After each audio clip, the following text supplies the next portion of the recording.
ఐటీలో సాటి లేకుండా సాగుతున్న తెలంగాణ రాష్ట్ర ప్రభుత్వం మరో ముందడుగు వేసింది. ఐటీ రంగంలోని ఔత్సాహిక పెట్టుబడిదారులను ఆకర్షించేందుకు రెండవ ఐటీ పాలసీని తీసుకొచ్చింది. రాష్ట్ర ఐటీ శాఖ మంత్రి KTR రెండవ ఐటీ పాలసీని సగర్వంగా ప్రకటించారు. మొదటి ఐటీ పాలసీ తరహాలోనే ఇది కూడా విజయవంతమవుతుందని ఆయన ఆశాభావం వ్యక్తం చేశారు. ఇన్ఫర్మేషన్ టెక్నాలజీ రంగంలో సీఎం కేసీఆర్ నేతృత్వంలోని రాష్ట్ర ప్రభుత్వం మరో ముందడుగు వేసింది. ఐటీ రంగంలోకి మరింత పెట్టుబడులను ఆకర్షించేందుకు కొత్తగా ఐటీ పాలసీని తీసుకొచ్చింది. హైదరాబాద్లోని HICCలో మంత్రి KTR రెండో ఐటీ పాలసీని ఆవిష్కరించారు.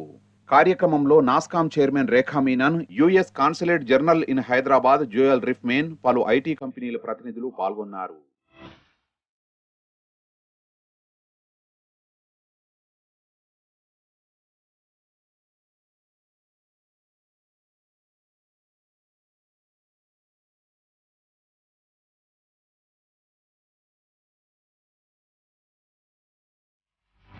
స్టార్టప్లు, పెట్టుబడులకు తెలంగాణ రాష్ట్రం మొదటి ఛాయిస్గా మారిందన్నారు ఐటీ శాఖ మంత్రి KTR.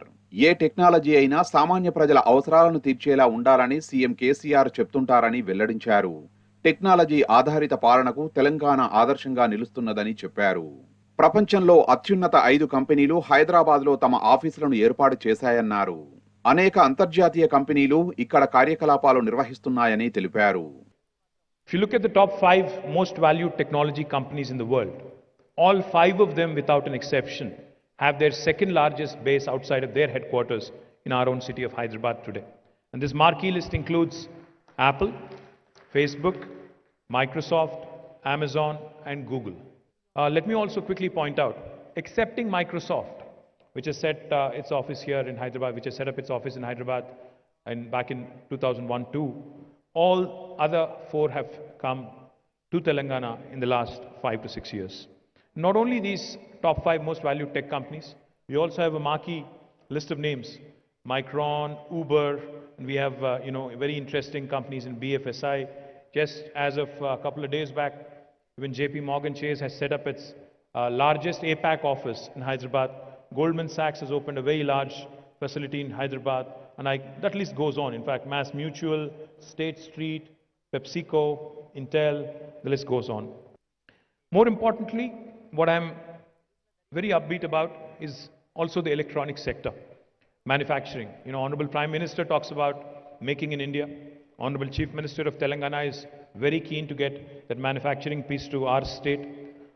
Electronic sector in Telangana saw more than 1.5 lakh jobs being created.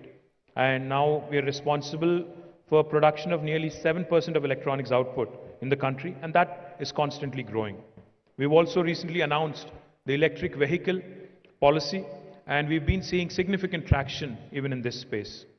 We have developed a robust innovation ecosystem consisting of T-Hub, the Telangana State Innovation Cell. In fact, more than 1,500 startups have received support in the form of mentorship, incubations and industry connects, and have raised more than 1,800 crores of rupees in funding over the last 5 years. I know this number looks small, but I think this is just the beginning. From where we have started to where we have reached, I think it's a significant journey. ఇక తెలంగాణలో తలసరి ఆదాయం 7 ఏళ్లలో దాదాపు రెట్టింపు అయ్యిందని మంత్రి KTR చెప్పారు. తలసరి ఆదాయంలో జాతీయ సగటు కంటే రాష్ట్రంలో ఎక్కువగా ఉందన్నారు. తెలంగాణ ఏర్పడిన నాటి కంటే ఐటీ ఎగుమతులు రెండింతలు పెరిగాయని ఆయన చెప్పారు. 2013-14లో 57,000 కోట్ల రూపాయలుగా ఉన్న ఐటీ ఎగుమతులు 2020-21 నాటికి 1,45,000 కోట్లకు పెరిగాయని చెప్పారు. And the overall country, we are about 2.5% if you look at the country as a whole. Our Telangana's population is about 4 crores. India's population is nearly 135 crores. But if you look at the GDP contribution, a 2.5% population is contributing to 5%, which is literally double of what our size is. More importantly, I think another very telling statistic which kind of tells you the growth story of Telangana. When we started our journey in 2013 and 14 as a state, the per capita income of a citizen in Telangana was 94,000, I think it was, subject to correction. But now the state's per capita income of citizen is 2,27,145, which is significantly higher compared to the national average. The national average is about 1,27,768. So we are nearly 100,000 rupees above the national average. Over the last 1 year, Telangana once again has boasted of a phenomenal growth in the IT and IT-enabled services sector. వచ్చే 5 ఏళ్లలో కొత్త IT policy ద్వారా తెలంగాణ రాష్ట్రం IT రంగంలో మరింత ముందుకు వెళ్లనుందని IT శాఖ principal secretary Jayesh Ranjan తెలిపారు. ప్రభుత్వ కార్యక్రమాలకు సంబంధించి అనేక కార్యక్రమాలు డిజిటలైజేషన్ చేశామని ఆయన చెప్పారు. 12 ఏరియాలను ఫోకస్ చేస్తూ రెండవ ఐటీ పాలసీని తీసుకొచ్చినట్లు జయేష్ రంజన్ తెలిపారు. In the IT E&C department to unveil and share the salient features of the second IT policy before you. As all of us know, we took a couple of years to understand what is the direction IT is taking in this country, IT is taking in rest of the world, what is it that is happening in other states, and then we were able to bring out a very comprehensive, very business friendly, very citizen friendly policy in 2016. Typically the tenure of a government policy is 5 years.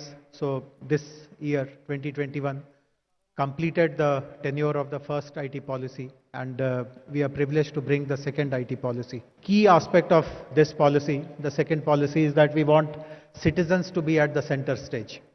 The focus in the first policy was more on digital governance, digital technologies, but we now feel after the successes of the first policy that we now need to flip our perspective and ensure that digitally empowered citizens are the biggest achievements of our government, of our stakeholders. రాష్ట్ర ప్రభుత్వం తీసుకొచ్చిన కొత్త IT పాలసీతో తెలంగాణ రాష్ట్రం మరింత పెట్టుబడులను ఆకర్షిస్తుందని IT experts ఆశాభావం వ్యక్తం చేస్తున్నారు.